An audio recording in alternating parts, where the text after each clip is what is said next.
नमस्कार। द पंचायत देख रहे हैं आप। मेरा नाम उदित तारण है। अभी 5 राज्यों में विधानसभा चुनाव संपन्न हुए। 5 राज्यों के चुनाव परिणाम भी आ गए। 4 राज्यों में बीजेपी की सरकार बन रही है और एक राज्य पंजाब में भगवंत मान मुख्यमंत्री का शपथ लेंगे जो आम आदमी पार्टी से है। लेकिन इससे इतर अब बिहार की राजनीति की अगर हम बात करें तो बिहार में एक विधानसभा सीट पर 24 विधान परिषद की सीटों के साथ ही चुनाव होने जा रहा है। बोचहा विधानसभा सीट की हम बात कर रहे हैं जो अगले 10 दिनों में मुकेश सहनी का बिहार की राजनीति में क्या भविष्य होगा इसे तय कर देगा।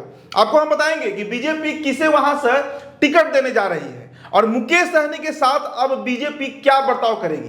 देखिए 2020 का जो विधानसभा चुनाव हुआ उसमें बोचहा जो सीट है वो मुकेश सहनी की पार्टी विकासशील इंसान पार्टी को चली गई, यानी वीआईपी को गई, जबकि वो सीट जो है वो ट्रेडिशनली पारंपरिक रूप से वो सीट बीजेपी की रही है। वो सीट वीआईपी जीत भी जाती है। मुसाफिर पासवान जो है वो प्रत्याशी रहते हैं, बाद में विधायक बनते हैं और फिर उनका निधन हो जाता है। निधन होने के बाद से वो सीट जो है वो खाली पड़ी हुई है। बीजेपी मुकेश सहनी को बिहार में एमएलसी बनाती है, उन्हें बड़ा मंत्रालय देती है, मत्स्य और पशुपालन विभाग के वो मंत्री बन जाते हैं। लेकिन इसके बाद लगातार उनका जो बागी तेवर है वो बीजेपी के खिलाफ बिहार में देखने को मिलता है। कई दफे उन्होंने कैमरे पर कहा है कि मेरे चलते बीजेपी के कई नेता आज मंत्री बन बैठे हैं। तो इस तरीके से लगातार उनका जो विरोधाभास बयान है वो आते रहता है। अब यूपी चुनाव की बात करें तो वहां पर लगातार ताल ठोक रहे थे मुकेश सहनी कि 165 विधानसभा सीटों पर चुनाव लड़ेंगे। हालांकि उतने प्रत्याशी भी उन्हें नहीं मिलते हैं, जबकि उन सभी विधानसभा सीटों पर उन्होंने बाइक तक बंटवाया, साइकिल तक बंटवाया प्रचार के लिए। लेकिन मात्र 53 सीटों पर ही उनके प्रत्याशी खड़े हुए और लगभग सभी के सभी का जमानत तक जब्त हो गया। 19 सीटें तो ऐसी रही उत्तर प्रदेश में जहां पर मुकेश सहनी की पार्टी को 1000 से भी कम वोट मिला है। अब ऐसे में बीजेपी जो है वो ये फैसला कर चुकी है कि जो बागी तेवर दिखाया गया मुकेश सहनी का उसके खिलाफ कार्रवाई की जाएगी। इनका मंत्री पद अब छीना जाएगा, साथ ही साथ ये जो एमएलसी बने हुए हैं वो पद भी इनका जा सकता है। अगले 10 दिनों में इसका फैसला कैसे होगा ये हम बताएंगे। देखिए कल देर शाम आपने द पंचायत पर खबर देखी, जिस खबर में हमने आपको ये बताया कि 12 अप्रैल को बोचहा में वोटिंग होगा और 16 अप्रैल को मतगणना होगा। 24 मार्च वो अंतिम तिथि होगी जिस दिन जो तमाम प्रत्याशी होंगे उस विधानसभा में जो चुनाव लड़ेंगे उनका नामांकन हो सकता है। ये तमाम जानकारियां निर्वाचन आयोग द्वारा जारी किया गया।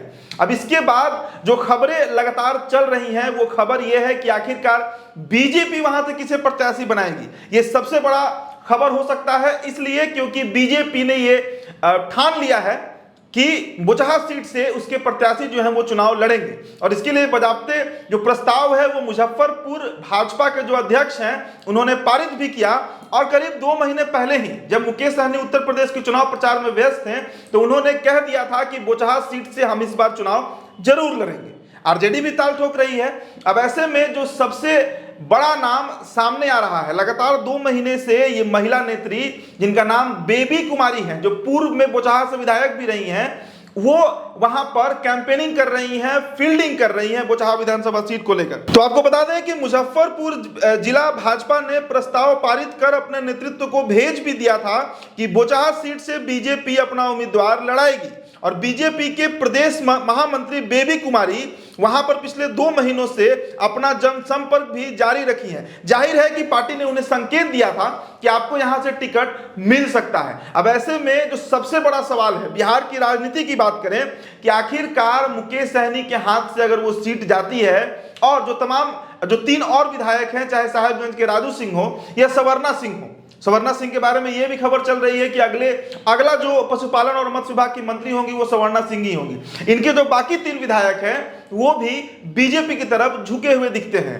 राजू सिंह ने साफ कहा कि हम जनता की सुनेंगे, अपने राष्ट्रीय अध्यक्ष मुकेश सहनी की नहीं सुनेंगे। अगर इनका एमएलसी पद चला जाए, इनके 3 विधायक चले जाएं और बोचहा सीट भी चली जाए तो उसके बाद मुकेश सहनी किस विसात पर, किस बुनियाद पर बिहार में अपनी राजनीति जारी रखेंगे।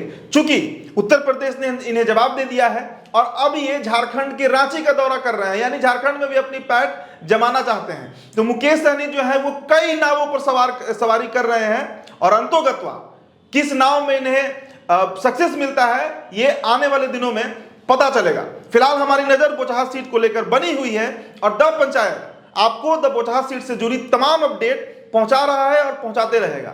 बहुत बहुत शुक्रिया। द पंचायत को सब्सक्राइब कीजिए और स्वतंत्र पत्रकारिता को आगे बढ़ाइए।